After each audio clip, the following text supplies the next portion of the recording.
I wish you told me you were coming, 'cause if I knew you were coming, I'd have baked a cake, baked a cake, baked a cake. If I knew you were coming, I'd have baked a cake. How'd you do, how'd you do, how'd you do?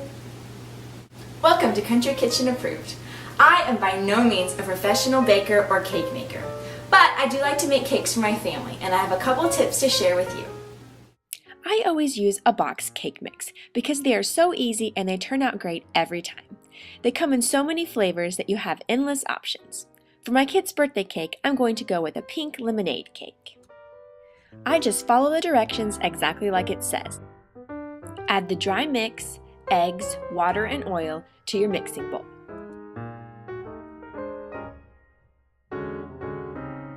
I use the paddle attachment when using my stand mixer because it's more powerful than a hand mixer and you don't want your cake to be too fluffy. Start on low for 30 seconds and then move to medium for 2 minutes. Butter the bottom of your cake pans and coat with flour as shown. This will prevent the cake from sticking to the pan when you remove it.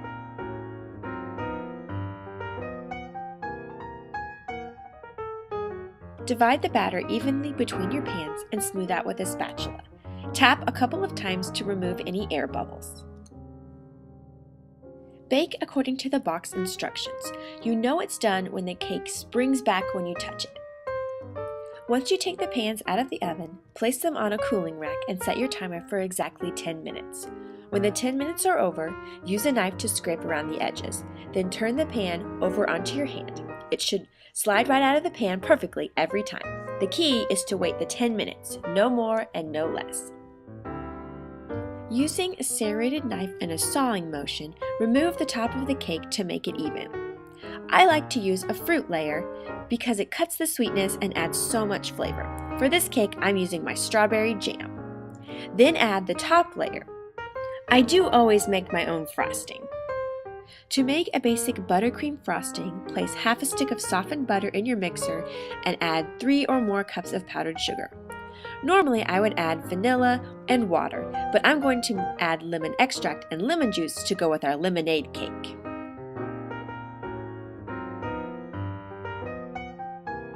Whisk until you get the consistency that you want.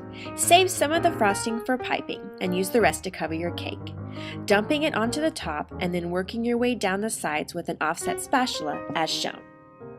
You want to make sure your cake has cooled completely before you start frosting.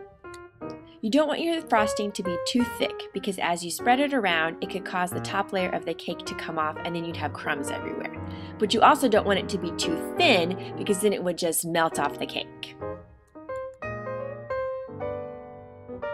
Place the remaining frosting in your piping bag. I like to use the star tip because it adds a nice border and it's really simple. Just pipe little stars all around the top and the bottom. Of course, you can use any attachment you want and be as creative as you want.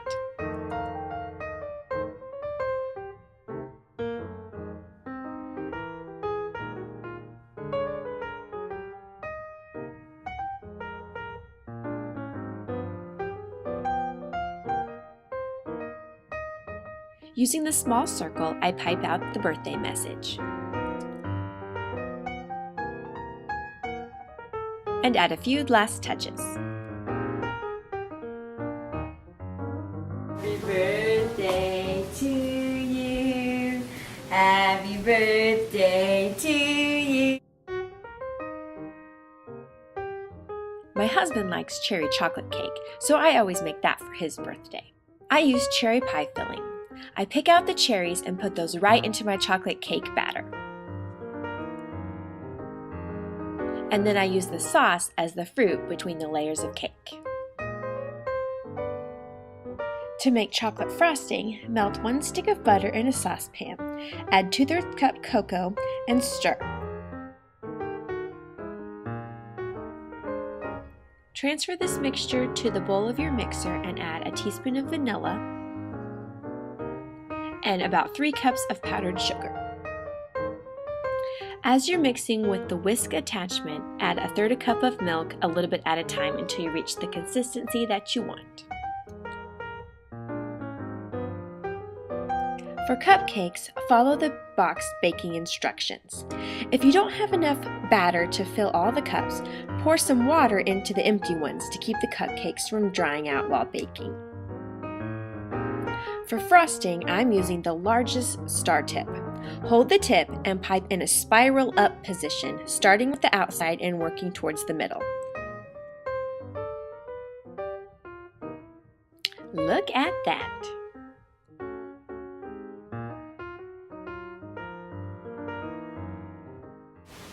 I have shown you some very simple cake tips and tricks, but for something a little bit more professional, I turned to my sister-in-law, who's the amazing cake decorator behind Cakes by Kristi. Hi, I'm Kristi, and I've been decorating cakes professionally for several years now. Today, I'm going to show you how to make a delicious marshmallow fondant, how to roll it out, cover the cake, and a simple way to decorate it. So let's get started. You'll need a package of mini marshmallows and a 1-pound bag of powdered sugar. Using vegetable oil, grease the inside of your bowl and your rubber spatula to prevent sticking. In a microwave-safe bowl, place the marshmallows and 1 to 2 tablespoons of water. Microwave for 30 seconds at a time until it is mostly melted.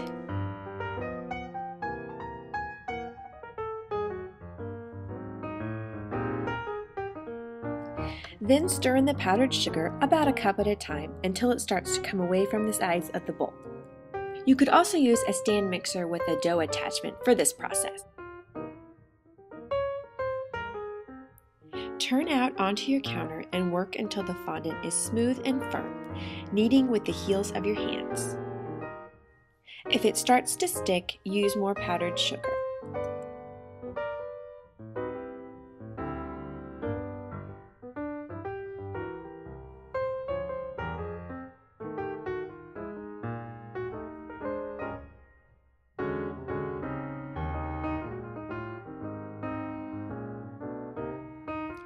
Then wrap in plastic wrap and set aside overnight. So why is marshmallow fondant superior to the kind you can buy at the store? Well, not only is it way cheaper, but it tastes way better too. My husband says it tastes like Lucky Charms. I tasted it and it does taste really good. It's super easy to make and it doesn't have all those added chemicals. Great. Add the food coloring of your choice and knead it in until it is even and you have the desired shade.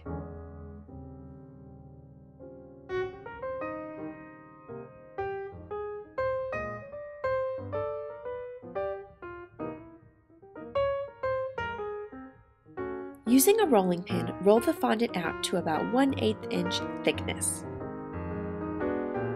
If it starts to stick, you can either use vegetable oil or more powdered sugar. Smooth out with your hand or a fondant smoothing tool.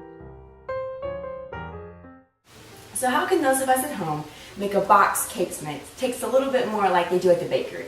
Well, first of all, don't feel like you have to buy an expensive box mix. And then, to make it taste homemade, instead of using oil, you substitute butter. And instead of using water, you substitute milk. This is the prepared cake with a buttercream crumb layer. Carefully pick it up and place it over your cake.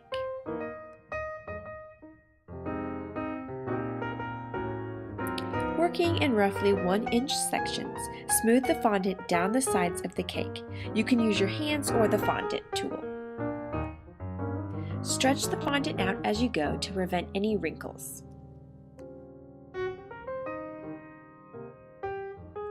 When you reach the bottom, cut the excess off with a pizza cutter. To decorate, you can use any desired shape. Dab a little water on the underside of the decoration pieces to help them stick to the base layer of fondant. And voila, there you have it. Kristi makes amazing cakes. See her Facebook page if you're interested in having her make a cake for you. Here are just a few examples of her incredible work. And here are a few that I attempted after learning my new skill. It was so much fun. I hope you try it. If I knew you were coming, I'd have baked a cake, baked a cake, baked a cake. If I knew you were coming, I'd have baked a cake. How'd you do, how'd you do, how'd you do? Had you dropped me me a letter, I'd have hired a band, grand band in the land. Had you dropped me a